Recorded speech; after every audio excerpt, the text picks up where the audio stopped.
두 개 같이 할 필요 없잖아. 그렇지, 한 번에 하면 되지. 옷에 맞아놓은 거.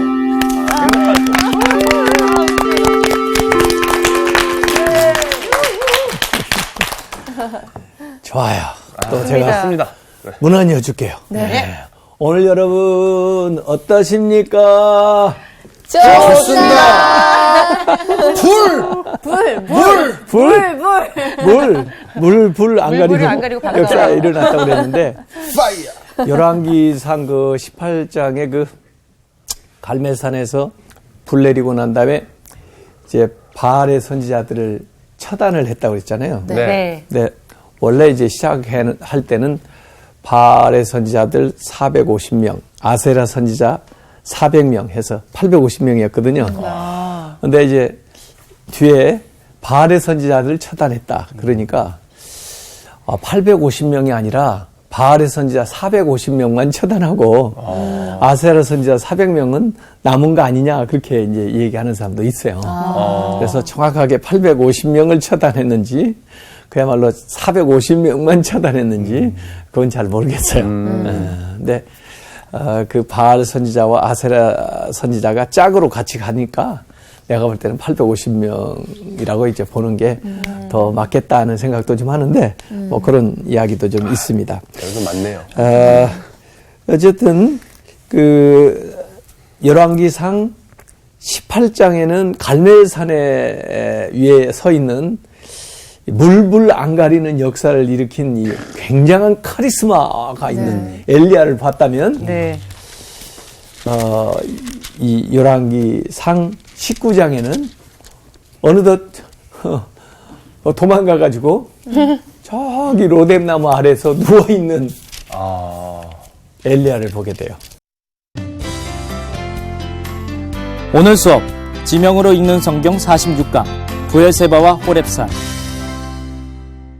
오늘 우리가 이 엘리야가 갈멜산 정상에 있었던 것도 지난 시간에 봤는데 오늘은 저기 로뎀나무 아래에 있는 엘리야를 한번 보게 되는데 같은 사람이에요. 그래서 저는 가만히 보면 세상 얘기 같으면 승승장구해서 계속 이제 좋은 것만 또 이렇게 기록을 할 수가 있지만 우리 인생이 항상 그런 거 아니잖아요. 업앤다운, 업앤다운 올라갔다 내려갔다 그러잖아요. 그래서 이 엘리야의 생애도 보면 우리와 아주 비슷한 사람이다. 오히려 더 친근감이 가고 더 아주 현실적이다. 이런 느낌이 일어납니다. 자, 그래서 이 로담나무 아래 엘리야가 있다가 이제 도망을 가게 되는데 그 이제 사건이 열왕기상 19장에 나옵니다. 이제 아합이 그 갈멜산에 이세벨이 없었나 봐요. 가지고 아합이 이제 그 사건을 집에 가서 이세벨한테 설명을 하잖아요. 근데 이제 19장 1절에 이렇게 설명을 했어요. 아합이 엘리야가 행한 모든 일과 그가 어떻게 모든 선지자를 칼로 죽였는지를 이세벨에게 말하니 이렇게 나와요. 굉장히 강조점이 어디에 나와 있냐면 엘리야가 당신이 총애하는 그 바알 선지자들 다 죽였어. 거기에 강조점이 있는 것 같아. 근데 사실 그것보다 더 중요한 게 엘리야가 기도하니까 하늘에서 불이 내려와서 그러니까요. 지금 비 온 거 봤지? 엘리야가 기도해서 비가 온 거야. 이러면 이 여자가 거기 가서 보지 못했다 할지라도 뭔가 조금 알았을 텐데요. 변화가 오거나 좀 생각이 좀 어떻게 달라졌을 텐데 당신이 총애하는 아무개 있잖아. 다 칼에 죽었어. 그러니까 화나죠. 말을 잘 못하네. 화나지 우선 반응이. 예? 그래가지고 2절에 보니까 이세벨이 사람을 엘리야에게 보내어 이르되 내가 내일 이맘때에는 반드시 너의 생명을 저 사람들 죽은 사람들 중 한 사람의 생명과 같게 하리라. 그렇게 하지 않으면 신들이 내게 벌 위에 벌 내림이 마땅하니라 한지라. 야, 졸지의 살인자가 거야. 되네. 졸지의 살인자가 됐어. 너 죽여버리겠다 이거야. 그러지 않으면 내가 신들이 나한테 벌을 내려도 마땅하다. 이런 정도. 화가 단단히 났네요. 그래서 우리가 말을 전할 때 좀 잘 전해야 돼. 맞아요. 중요한 걸 얘기해. 거의 맥락 없이 그냥. 만약에 오늘 성경 공부하고 나서도 누가 어디 가서 누워서 잠잤대. 그런 식으로 얘기하면은 이게 제대로 그렇죠. 전달하는 게 못 되는 거예요. 선생님만 또 그러시는 거죠. 뭐 그런 걸 가르치는 선생이 있어 아마 그러겠지. 이사벨이 화가 났대. 예. 그래서 엘리야가 그 이세벨의 말을 듣고 3절에 그가 이 형편을 보고 일어나 엘리야가 자기의 생명을 위해 자기를 죽인다고 하니까 생명 부지하기 위해서 도망하여 도망가야지. 예, 유다에 속한 부엘셀바에 이르러 자기의 사원을 그곳에 머물게 하고 이제 더 도망가는 거예요. 자기 자신은 광야로 들어가 하룻길쯤 가서 한 로뎀나무 아래에 앉아서 자기가 죽기를 원하여 이르되 앞에는 생명을 위해서 도망했다고 해놓고는 이제는 또 죽기를 구하여 죽기를 원하여 이르되 여호와여 넉넉하오니 지금 내 생명을 거두시옵소서. 나는 내 조상들보다 낫지 못하니이다. 이렇게 하나님한테 죽여달라고 기도하는 거야. 야, 이 기도가 좀. 근데 자기가 잘못해서 이게 도망가긴 게 아니라 하나님의 일을 행하는데 이세벨이 이제 죽이러 오니까 도망을 간 거잖아요. 맞아요. 원래 원인은 그렇죠. 그러니까 우리가 무슨 일을 할 때 기대가 있을 거 아니야. 비가 내리고 물이 내리고 하나님 살아계신 하나님만 보여주면 저들이 다 회개하고 돌아오리라. 네. 그리고 거기에 혼신의 힘을 다해서 했는데 결과는 전혀 다른 반응이 왔잖아. 야. 오히려 자기를 죽이려고 그러잖아. 네. 그러니까 얼마나 허탈할까. 이게 뭐야? 얼마나 또 실망됐을까. 또 자기 자신에 대해서도 아유 내가 할 거 다 해봤는데 그래도 안 되면 이거 뭘 내가 더 할 수 있을까 이런 생각이 들겠지. 그래서 이제 이런 아마 현상이 나타나는 거예요. 이걸 반작용이라고 그래요. 반작용. 작용, 반작용. 네. 그래서 우리가 산의 정상을 정복하는 것도 중요하지만 그 이유가 굉장히 중요하다니까. 네. 나도 어렸을 때 중고등부, 고등부 때 특별히 옛날 교회 다닐 때는 시와 찬미의 밤 같은 걸 했어요. 교회에서. 몇 달을 준비해가지고 이제 친구들 초청을 해서 교회에서 뭐 연극도 하고 시도 낭송하고 합창도 하고 막 그래. 내가 학생회장 교회학교 할 때 그걸 했거든. 그리고 정말 성공적으로 잘했어요. 한 2시간. 애들이 많이 와가지고 박수도 치고 다 갔는데 이제 무대를 이렇게 정리하면서 이렇게 보니까 어떤 애들이 우는 거야. 너무 재미없었다고? 아니 거기 출연했던 내 친구들이. 왜요? 몰라. 너무 그거 하느라고 애쓰고 고생한 것이 생각나서 그런지 좀 허탈해졌나 봐. 그걸 딱 하고 나니까. 몇 애가 울기 시작하니까 다 모여 앉아가지고 울었어. 느낌 아니까. 예술하는 사람들이 그거 맞아요. 잘 그럴 수 있어요. 그러잖아. 갑자기 그런 거 오잖아. 공허함이 찾아. 이 대단한 스타들도 그런 거 아니야? 대단한 그 이벤트 어떤 거 하고 나면 무대 뒤에서 화장을 지우면서 쓸쓸한 이런 게 있잖아. 그런 이 리액션, 이 반작용을 굉장히 주의해야 돼요. 특별히 전면에 나서서 무대에서 또 스파트라이트를 받으면서 일하는 사람들은 굉장히 그걸 주의해야 된다고. 그래서 이제 일종의 탈진 같은 게 오는데 여기 한번 그 갈멜산에서부터 그 엘리야가 어디까지 갔는지 한번 보자고요. 네. 갈멜산 지난주에 우리가 지중해 옆에 있는 그쪽 산에서 기손강 쪽 아래로 해가지고 길갈 베델 해가지고 쭉 부엘세바까지 내려가요. 이 부엘세바는 유다 최남단이에요. 그러니까 최북쪽에서 남쪽으로까지 다 내려온 거죠. 와, 진짜. 사실은 그 아래는 광야라 사람이 살기 어려운 지역이에요. 거기까지 가가지고 부엘세바에서 자기 사환은 머물러 두고 자기는 또 하룻길 더 내려갔으니까. 그래가지고 나중에는 호렙산은 저기 이제 시내 반도에 있는 시내산, 호렙산까지 또 내려가요.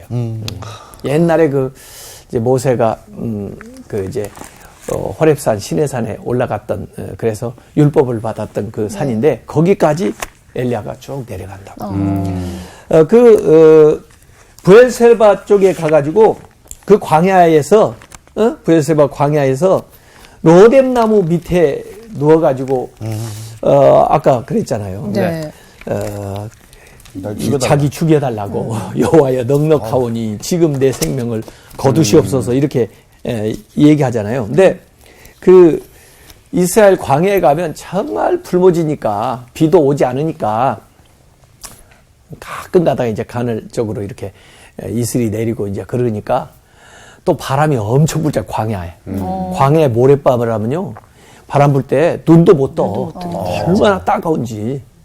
그런 데서 뭐 풀이 자라겠어? 거기서 자라는 나무가 이 로뎀 나무하고 시띠 나무라고 하는 거거든요. 근데 그래도 이 시띠 나무는 아카시아 나무를 생각하면 알아요. 그래서 그래도 그건 조금 이 나중에 그 법궤를 만들 때 재료를 쓸 만큼 나무가 전혀 없으니까 그 보잘것없는 나무지만 그래도 그 법궤를 이 아카시아 나무, 시띠 나무로 만들어요. 근데 이 로뎀 나무는 더 쓸모가 없어. 빗자리 나무라고도 하는데 빗자리 만들어가지고 이렇게 할 수 있는 나무야. 그 로뎀이라는 말 뜻이 시궁창이라는 뜻이에요. 시궁창. 시궁창 나무네. 시궁창 근처에서 자라나는 나무라는 뜻이야. 어디 물리해서 조금 고여 있으면 그쪽에 이제 겨우 뿌리를 내리고 이 로뎀 나무가 자라는 거야. 이 그늘은 별로 안 준다니까. 로뎀 나무 한번 보세요. 광야의 로뎀 나무. 별로 그늘도 없어. 거기 들어가면 수풀인데요, 수풀. 예. 거기 아래 뭐 누워봤자 뭐 별로 가려주는 것도 없는데 잎도 없고 완전히 직사광선이 그대로 내리 쪼이는데 이게 아니고? 그쪽에 이제 해가지고 이게 제가 볼 때는 영적인 침체 상태. 우리가 신앙생활 하다 보면 영적 침체에 빠진 때가 있어요. 이게 또 오래 가는 사람들이 있어요. 그러면 이 절망감, 우울증, 또 자기 연민에 빠져.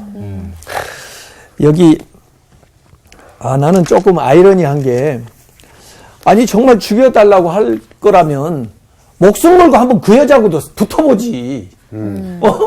아니 바알 선지자 850명하고도 붙었는데 뭐 이제벨이 뭐 대수야? 한번 붙어보지. 지금 이세벨이 바로 엘리야를 죽이지를 않고 사신을 보냈다고 그랬잖아요. 먼저. 예고를 해주는 거야. 왜 예고해줘? 도망가라고. 도망가라고. 그러니까 엘리야를 비겁자 만들려는 거야. 엘리야를 죽이면 순교자 돼버리잖아. 이 비겁자를 만들려고. 명분까지 아예 없어버리는 거네. 도망자 만드는 거야. 이를테면 막 배신자까지 만들려고 생각했을지도 몰라. 그러니까 예고하지. 머리가 똑똑하네. 그래 이게 먼저 알려줬는데 뱀이다, 뱀. 그래도 가서 한번 붙어보자 했으면 좋을 텐데 겁을 딱 줬네. 그거에 대한 기대. 자기 생명을 위해서 도망간 사람이 왜 또 여기서 자기를 죽여달라고 그래. 그러니까 죽여달라는 말이 진심일까 진심이 아닐까? 진심 아닐 것 같아요. 진심이 아닐 가능성이 많아. 너무 힘들다는 표현이야. 너무 내 사정 알아달라는 거야. 우리나라 말이에요. OECD 국가 중에서 우리나라가 자살률 1위라고 하던데 하루 평균 34명이 자살한다. 하루 평균에. 오늘 우리 하루 지나는 동안 우리나라에서 34명 자살해. 자살. 자살을 거꾸로 하면 뭐예요? 살자. 자살. 희한하다. 살자가 되는 건데 하여간에 많이 자살해. 많이 하지. 근데 이제 저도 이 생명 운동을 하는 사람이고 하나님이 주신 생명이기 때문에 생명은 참 존엄하고 어떤 경우에도 그 생명은 인간에 의해서 이 상해를 입거나 또 그 죽거나 그럴 수 없다. 인간은 살 권리만 있지 죽을 권리는 없다. 이 자살하는 사람들은 죽을 권리도 있다고 그러거든요. 이 생명이 자기 것인 것처럼 이렇게 얘기를 하는 거야. 근데 이 자살을 기도를 사람들이 하는데 실제 죽으려는 것보다 내가 이만큼 힘들고 죽고 싶을 정도로 이런 상태에 놓여있다는 것을 사람들에게 가르쳐 주려는 거야. 일종의 메시지예요.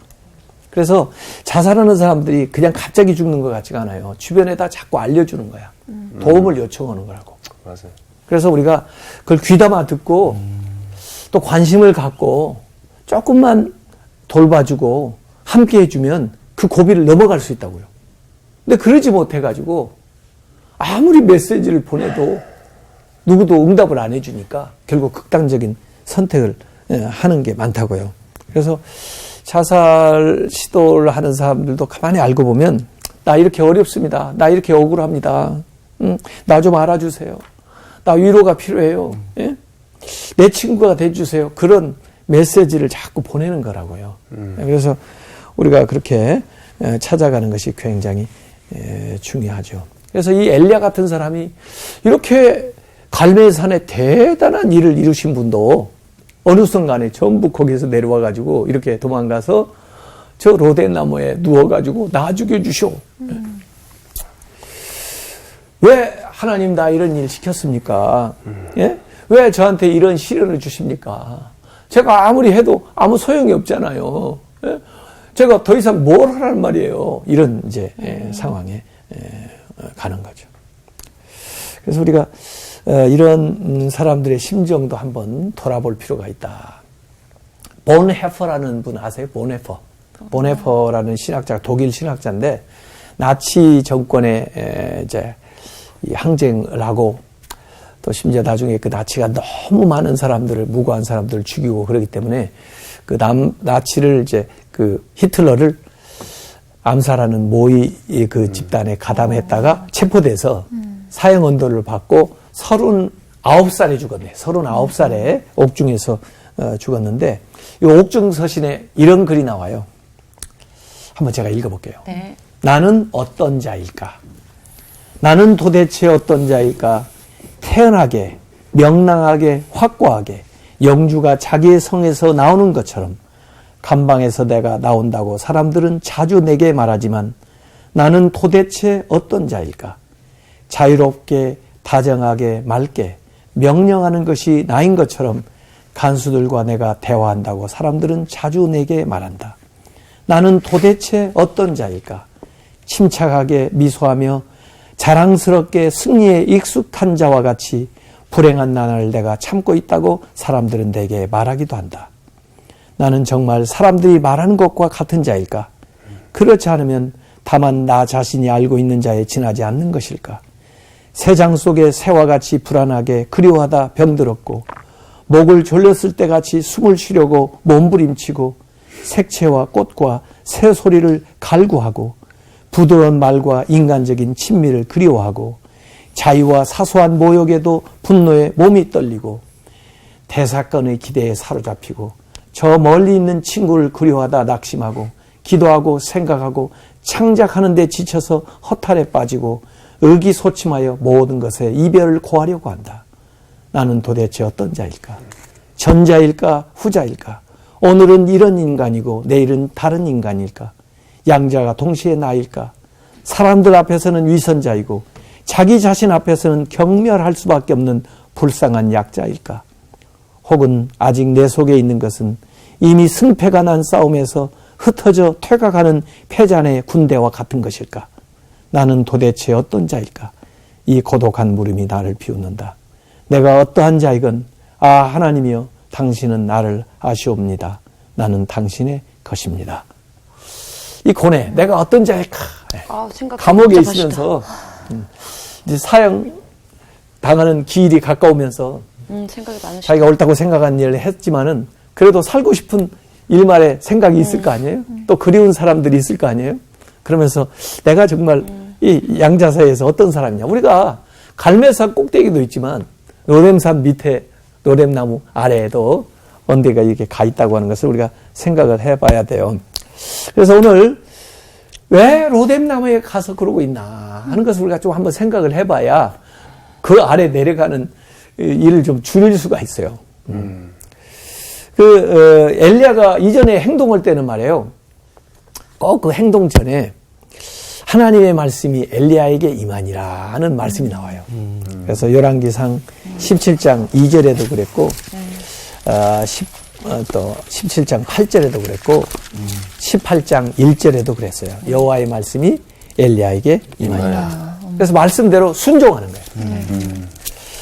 그래서 말씀이 먼저 나오고 그 말씀의 인도를 받아 따라갈 때는 그래도 그 영적으로 승리하는 생활을 할 수가 있었어요. 그런데 이번에는 하나님 말씀을 받고 도망간 게 아니고 자기 스스로. 자기 생각. 이세벨의 말을 듣고 도망간 거야. 이세벨이 자기를 죽인다고 하는 그 정가를 받고 그 여자의 말을 듣고 도망간 거야. 하나님의 말씀을 듣는 게 아니고. 만약에 그때라도 하나님 정말 제가 이거 어떻게 해야 됩니까? 이 말을 어떻게 받아들여야 됩니까? 이 상황을 어떻게 대처해야 됩니까? 그렇게 기도해서 하나님의 음성을 좀 구했으면 참 좋았을 텐데 그 여자의 말을 듣자마자 즉각적으로 도망가 버린 거야. 맞아요. 그래서 그가 이 형편을 보고 일어나 자기의 생명을 위해서 도망했다 그랬거든요. 위험이 온다고 할 때 여러분 우리가 가만히 그 위험이 어디에서 오는가 출처를 가만히 살펴봐야 돼요. 만약에 하나님한테 오는 위협이라면 진짜 큰 위험이야. 사람한테 오는 위험은 하나님이 도와주실 수 있어요. 그리고 해결할 수 있는 방법을 하나님께 구해야 돼요. 네. 사람이나 상황에서 오는 위험이라면 하나님을 의지하면서 담대하게 나갈 필요도 있어요. 이 마태복음 14장에 보면 베드로가 말해요. 그 풍랑이는 바다로 걸어오시는 예수님 앞에 예수님이라면 나를 명해서 바다 위로 걸어오게 해주소서 그 기회를 구한 것 자체는 참 잘한 거예요. 예. 풍랑을 잔잔케 해주세요. 그렇게 안전을 구한 게 아니고 자기도 예수님처럼 물 위에 걸을 수 있는 기회를 구한 건 굉장히 잘한 거라니까요. 베드로가 말해요. 예수님을 딱 바라보고 갈 때는 물 위로 걸었다 와요. 네. 근데 시선을 옮겨가지고 상황을 바라보니까 겁을 먹었어. 그냥 실족을 한 거야. 물에 빠지는 거야. 물론 뭐 풍랑이 일고 그런 소리가 들리고 그러니까 그 시선을 옮기고 싶은 그런 유혹도 있었겠죠. 근데 그때 뭐라고 해야 되냐면 나는 이미 너를 처리하였다. 나는 너를 이미 처리하였다. 이미 배 밖으로 나올 때 그 문제 처리했잖아. 네. 그 사실은 그 중력의 법칙을 깨버린 거야. 네? 나는 너를 해결하였다. 이렇게 하고 계속 나가야 되죠. 그래서 말씀의 인도를 따라야지 주님만 바라보고 가야지 시선을 옮기면 빠진단 말이에요. 네. 그래서 그 하나님의 말씀의 기초에서 행동을 해야지 자기의 이성에 기초하거나 다른 사람의 말에 기초하거나 상황에 기초해서 행동하게 되면은 이렇게 엘리야 같이 위대한 분도 자기도 모르는 사이에 로뎀나무 밑에 가 누워있게 된다는 거죠. 아이고. 그래서 그런 이세벨의 말을 들었을 때 좀 하나님 앞에 좀 심각하게 기도를 한번 해봤으면 참 좋았을 뻔했어요. 하나님 여기에 대해서 어떤 반응을 해야 됩니까? 그리고 과연 저 여인이 나를 어떤 식으로 죽이려고 합니까? 내가 어떤 식으로 대응을 해야 되겠습니까? 아마 기도를 했으면 하나님이 그 응답을 해 주셨으리라 이렇게 생각을 하는데 어쨌든 우리가 이 무슨 대단한 일을 하고 났을 때 그 자기도 모르게 그 큰 승리를 얻은 다음에 어떤 고독감이 오고 또 지금 만약에 우리가 마라톤 42.195km를 열심히 달려왔는데 그 도착하는 지점에 딱 왔는데 누가 와가지고 이거 잘못 표시한 거예요. 1km 더 가세요.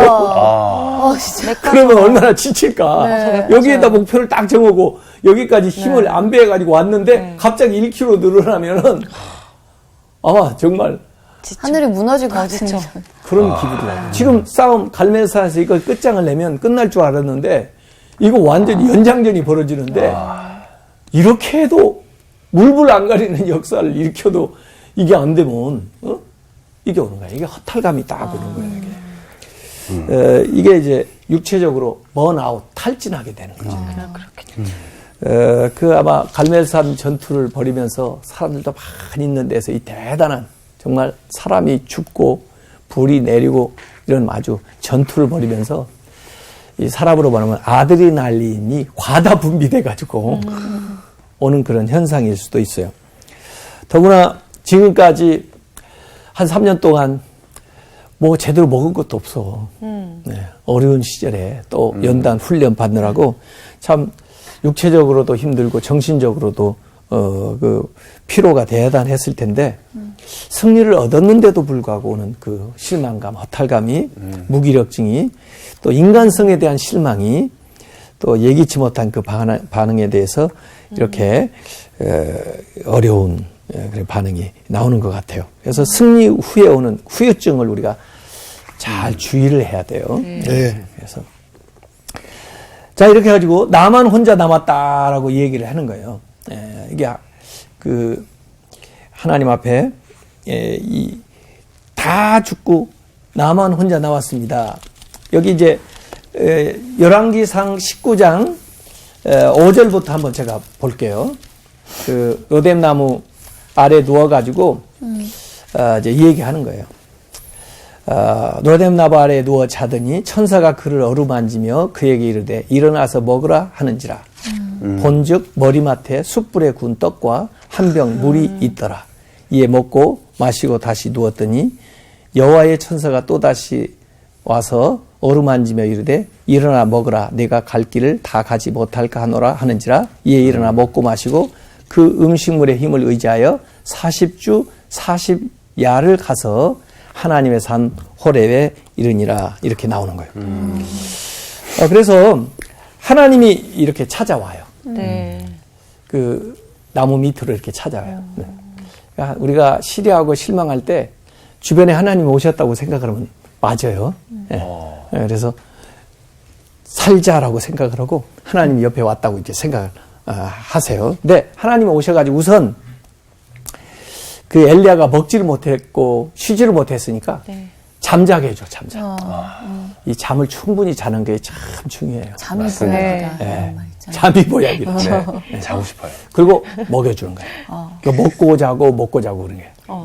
근데 이제 자는 사이에도 뭘 해주냐면 마사지를 해줘, 마사지. 정말 여기 제대로 천사가 된 쉼인데요. 만져주시니까. 더 노곤노곤해지고. 네? 만져주시니까. 제대로네. 천사가 와서 만져줘. 그 실제로 한번 그림을 볼래요? 마사지.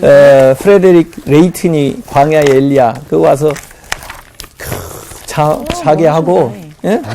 그 다음에 옆에서 음식 그동안에 이제 만들어가지고 먹을 수 있도록 준비해주고, 그 다음 그림을 보세요. 천사 얘기. 천사가 잠자고 마사지. 있는 엘리야를 이렇게 만져주는 거야. 가지고 거기서 돌봐주는 거예요. 그래서 제가 볼 때는 이 하나님께서 임마누엘로 우리 안에 이렇게 오셔가지고 이렇게 돌봐주시는 거예요. 그 엘리야가 열왕기상 19장 그 18절에 하나님께서 이런 말씀을 하세요. 원래 엘리야가 열왕기상 19장 14절에 이런 말을 했거든요. 그가 대답하되 내가 만군의 하나님 여호와께 열심히 유별하오니 이는 이스라엘 자손이 주의 언약을 버리고 주의 제단을 헐며 칼로 주의 선지자들을 죽였음이오며 오직 나만 남았거늘 그들이 내 생명을 찾아 빼앗으려 하나이다. 그래서 자기는 하나님한테 열심히 유별해서 정말 하나님의 일을 하려고 그랬는데 여전히 저들은 주의 제단을 헐고 이 말씀을 전하는 선지자를 죽이고 결국 나 혼자 남았다는 거야. 그 얼마나 자기 연민이야. 나 혼자 남았습니다. 앞에서는 무슨 말도 했었냐면요. 그 19장 4절에 그런 말씀도 했어요. 내 조상들보다 내가 낫지 못하다 그랬어요. 누가 남하고 비교하래?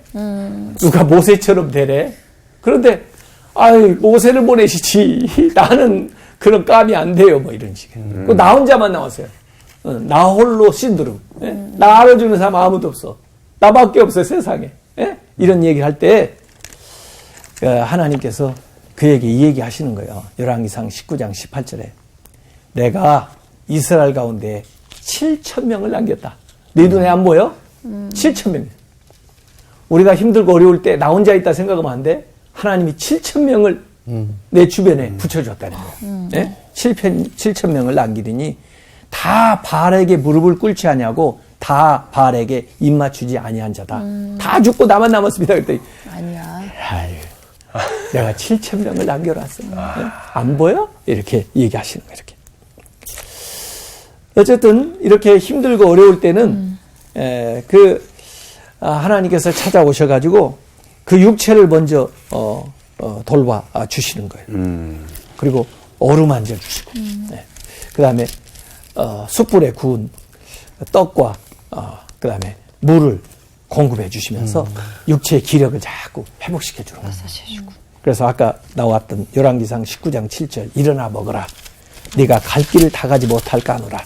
그래서 먹고 자고 걷고 이렇게 해서 40일 동안 호렙산 그 아까 모세가 십계명을 받았던 네. 그 시내산 호렙산까지 쫙 광야를 통해서 내려가게 되는 거예요. 이제 그렇게 하면서 아마 걸으면서 자면서 쉬면서 육체적으로 이제 힐링하는 거예요. 네. 우리가 힐링하는 시간을 좀 가져야 돼요.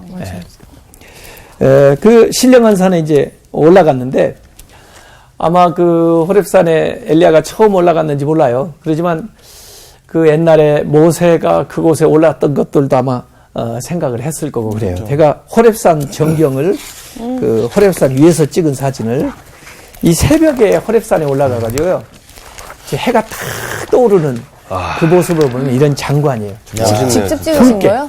이건 내가 직접 찍은 게 아니고 내가 직접 찍은 것도 사진은 있는데 사진을 잘못 찍어가지고 보시긴 했죠. 예, 거기 가서 보고 저도 거기서 사진도 부럽다. 찍고 그랬는데 해질 무렵 같다. 예, 거기에 가면 그런 게 있어요.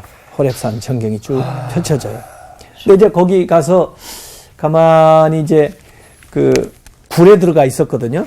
예, 우리가 굴이라는 게 들어가가지고 굴 속만 보면 캄캄해. 캄캄하죠. 무서워. 막혀 있어. 네. 근데 방향을 바꿔가지고 굴에서 밖을 보면 환해요. 터여져 있어. 예? 그게 굴 속에 있어요. 열왕기상 19장 9제 보면 엘리야가 그곳 굴에 들어가 거기서 머물더니 여호와의 말씀이 그에게 임하여 이르시되 엘리야야 내가 어찌하여 여기 있느냐 하고 물어보시는 거야. 뭐 몰라서 물어볼까? 다 아시면서 물어보는 거야. 뭐라고 대답하는지 보려고. 그가 대답하되 내가 만군의 여호와 하나님께 열심히 유별하오니 이는 이스라엘 자손이 주의 언약을 버리고 주의 제단을 헐며 칼로 주의 선지자들 죽였음이오며 오직 나만 남았거늘 그들이 내 생명을 찾아 빼앗으려 하나이다. 이렇게 하나님한테 똑같은 얘기를 계속 하는 거예요. 자, 그랬더니 하나님께서 나오라 그래. 그 11절 여호와께서 이르시되 너는 나가서 여호와 앞에서 산에 서라 하시더니 그 굴 속 캄캄한 데만 바라보지 말고 밖으로 나와서 서라. 여호와께서 지나가시는데 여호와 앞에 크고 강한 바람이 산을 가르고 바위를 부수나 바위가 확 부서지면서 강한 바람이 와 하나님이 오시는가 보다 이렇게 생각했는데 바람 가운데 여호와께서 계시지 아니하시며 그 바람 후에 막 땅이 흔들리는 지진이 있으나 지진 가운데도 여호와께서 계시지 아니하며 그 지진 후에 불 호렙산에서 모세도 하여간 가시던 불에 불이 붙는 걸 본 적이 있었는데 지진 후에 불이 있으나 아주 건조한 날씨에는 이렇게 휙 바람이 불면서 이 수풀에 불이 확 맞아요. 붙었다가 타버리는 그런 경우가 있어요. 근데 불 가운데에도 여호와께서 계시지 아니하더니 불 후에 세미한 소리가 있는지라. 앞에는 대단한 역사가 일어났잖아요. 바람, 바위가 깨지는 거, 지진, 불. 우리는 되게 하나님을 그렇게 경험하기를 바라는 사람들이 많아요. 하나님 불같이, 바람같이. 사실 불 같은 성령, 바람 같은 성령이지. 또 막 땅이 흔들리고 말이야. 이런 강력한 또 대단한 어떤 은사, 막 이런 초인적인, 초자연적인, 이런 사건으로서 하나님을 경험하기도 해요. 어찌 보면 갈멜산에서 엘리야가 경험한 하나님은 그런 하나님이에요. 불을 내리고 비를 내리고. 근데 그런 역사만 하나님이 계신 게 아니라 말이에요. 여기에 이제 뭐이 나오냐면 12절에 또 지진 후에 불이 있으나 불 가운데 여호와께서 계시 아니하시다니 불 후에 뭐 있어요? 세미한 소리.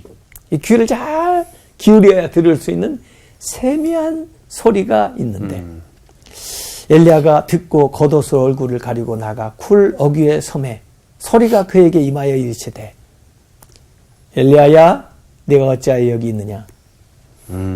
그러니까 그가 대답을 하는 거예요. 이렇게 세미한 음성을 듣는 거예요. 우리가 불같은 역사도 필요하지만 이 세미한 음성을 듣는 귀가 필요해요. 그래서 우리가 신앙생활이 늘 그 불같은 강력한 역사만 계속 구하면요. 어느 순간에 탈진할 수도 있고 또 어느 순간에 갑자기 그냥 그 슬럼프에 빠지기도 해. 신앙적인 침체가 오기도 한다니까. 그래서 우리가 이 양자가 다 필요한 거예요. 불의 역사도 필요하지만 세미한 가운데 들려주시는 하나님의 음성을 듣는 거. 난 그게 뭘까? 큐티 같은 거 이렇게 하면서 묵상을 하면서 또 침묵 기도를 하면서 또 혼자 있는 시간을 가지면서 하나님이 자기에게 말씀하시는 세미한 음성을 들려달라고 그렇게 기도하면서 그 말씀에 인도함을 받는 거. 그게 오히려 신앙생활이 아주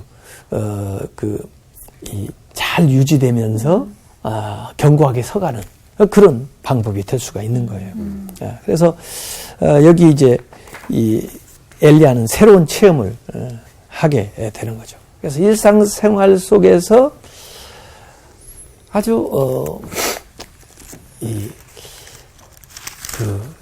자세하게 찾아오는 그런 세미한 음성,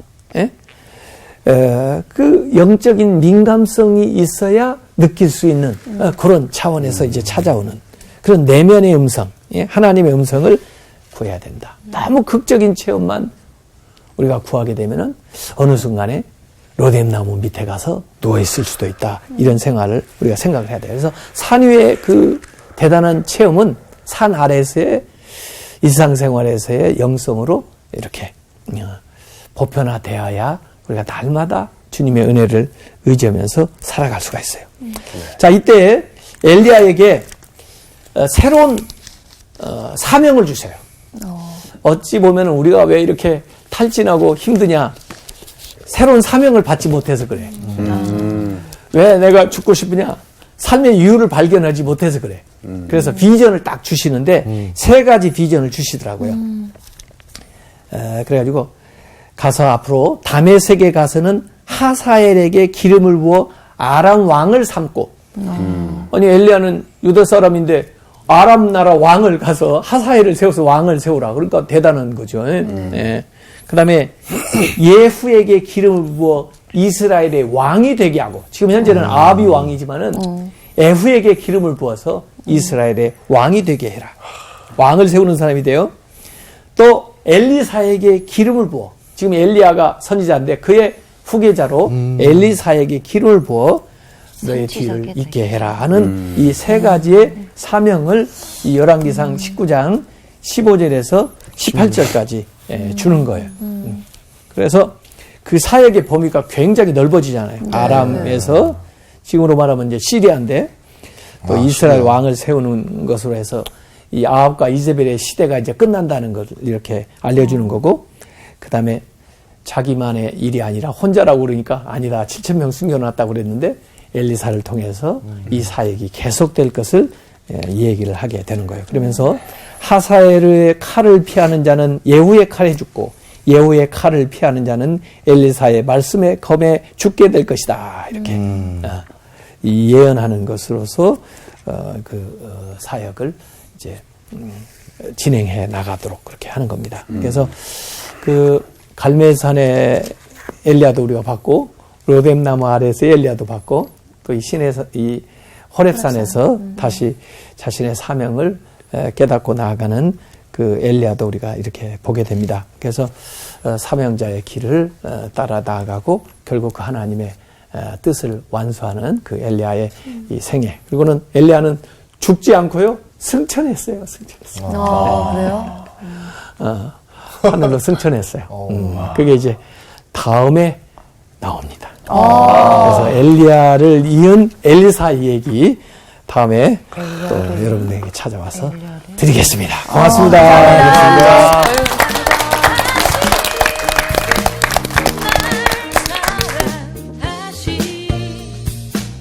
날 사랑하신 성경에 써있는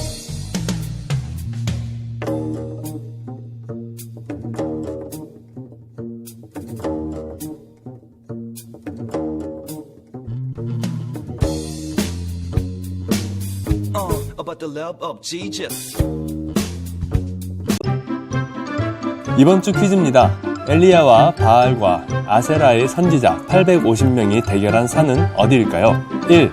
호렙산 2. 헤르몬산 3.